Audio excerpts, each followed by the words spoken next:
Right, ఒకసారి అజయ్ గారితో కూడా మాట్లాడదాము, మిగిలిన గెస్టులు కూడా మనం ఒకసారి డిబేట్లోకి తీసుకుందాము. మనం కంటిన్యూ చేద్దాం సార్. అజయ్ గారు, గుడ్ మార్నింగ్ అండి. ఈ వివాదం అంటే రాజకీయపరమైన వివాదంగా చూడాలా, మతపరమైన వివాదంగా చూడాలా, దీన్ని కూటమి ప్రభుత్వం ఏ విధంగా పరిష్కరించబోతుంది? వైజా గారు, మీకు, మోహన్ రెడ్డి అన్నకు, రాజేష్ గారికి, కిరణ్ కుమార్ గారికి, వైకేటీ ప్రెస్ గుడ్ మార్నింగ్ అండి. వైజా గారు, ఖచ్చితంగా కొంతమంది వ్యక్తులు వాళ్ళ పొలిటికల్ మోటివ్తో రెచ్చగొడుతున్న అంశం. వాళ్ళలో ప్రప్రథమంగా హర్ష్ కుమార్ గారు, జడా శ్రావణ్ కుమార్ గారు అక్కడున్న క్రిస్టియన్ సోదరుల్ని రెచ్చగొట్టి రఘురామకృష్ణరాజు గారి మీద, జనసేన కార్యకర్తల మీద దాడి చేసే విధంగా వాళ్ళు పురిగొల్పారు. ఇది ఖచ్చితంగా మతపరంగా విద్వేషాలు రెచ్చగొట్టి ఏదో ఒక విధంగా వాడు లైమ్ లైట్ లో ఉండి క్రిస్టియన్ సోదరుల ఓట్లు మాకు వస్తాయి, లేదు రప్పించుకోవటాక, లేదు వాళ్ళ సపోర్ట్ కోసం కానీ వీళ్ళు ఆడుతున్న డ్రామా. ఆల్రెడీ జడా శ్రావణ్ గారు కోర్టుకెళ్లారు. అక్కడ ప్రభుత్వం ఇచ్చినది కరెక్ట్ కాదు, లేదా ఖచ్చితంగా అక్కడ ఆ గుడి నిర్మాణాన్ని ఆపివేయాలని చెప్పి ఆయన కోర్టుకు వెళ్ళటం జరిగింది. కోర్టు ఏం చెప్పింది, దానికి మళ్ళీ ఏ విధంగా పర్మిషన్స్ వచ్చినాయి, శంకుస్థాపన ఏ విధంగా జరిగింది, రాష్ట్ర ప్రజలందరూ చూశారు.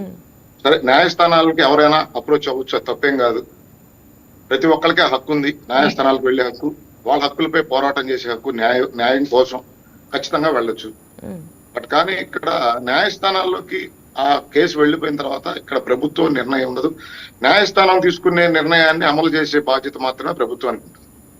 వాళ్ళు న్యాయస్థానం గడప తొక్కారు కాబట్టి ఈ రోజు హైకోర్టులో దాని మీద ఎంక్వైరీ ఉంది కాబట్టి, దాని మీద చర్చ జరుగుతుంది కాబట్టి ఖచ్చితంగా న్యాయస్థానం ఎటువంటి తీర్పు ఇస్తుంది, దానికి అనుగుణంగానే ప్రభుత్వం పనిచేస్తుంది.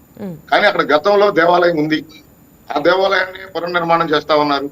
అట్లాంటి సమయంలో రాజకీయ నిరుద్యోగులు హర్ష్ కుమార్ అయితే కావచ్చు, జడా శ్రావణ్ అయితే కావచ్చు, వాళ్ళకు పొలిటికల్ మోటివ్ పెట్టుకొని ఏదో విధంగా కూటమి ప్రభుత్వంపై బురదజల్లే ప్రయత్నం, ప్రాంతాల వారీగానో, మతాల వారీగానో, లేదా కులాల వారీగానో ప్రజల్ని రెచ్చగొట్టి ఏదో ఒక ఇష్యూని లైమ్ లైట్ లో ఉంచి వాళ్ళు లైమ్ లైట్ లో ఉండేదానికి తప్ప ఇక్కడ అసలు ఎటువంటి సంబంధం లేని అంశం వాళ్ళకి.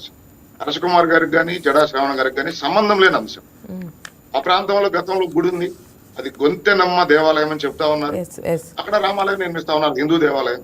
ఆ నిర్మాణం చేయడంలో తప్పే ఉంది. ఒకవేళ అక్కడ ఉన్న ఎవరికైనా అభ్యంతరకరమైన పరిస్థితులు ఉన్నాయి అనుకోండి, న్యాయస్థానం తలుపు తట్టారు. ఆల్రెడీ న్యాయస్థానాలు ఒక తీర్పు ఇవ్వడం జరిగింది. మళ్ళీ వాళ్ళు మరొకసారి న్యాయస్థానం తలుపు తట్టారు. ఖచ్చితంగా వాళ్ళకి ఆ హక్కు ఉంది, దాన్ని మనం తప్పు పెట్టే పరిస్థితి మన దగ్గర లేదు.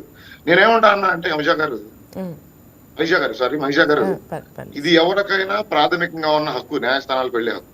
కానీ అక్కడున్న ప్రజల మనోభావాలను గౌరవించాలి, హిందువుల మనోభావాలను గౌరవించాలి, అదే విధంగా క్రిస్టియన్ మనోభావాలను గౌరవించాలి, ముస్లిం మనోభావాలను గౌరవించాలి.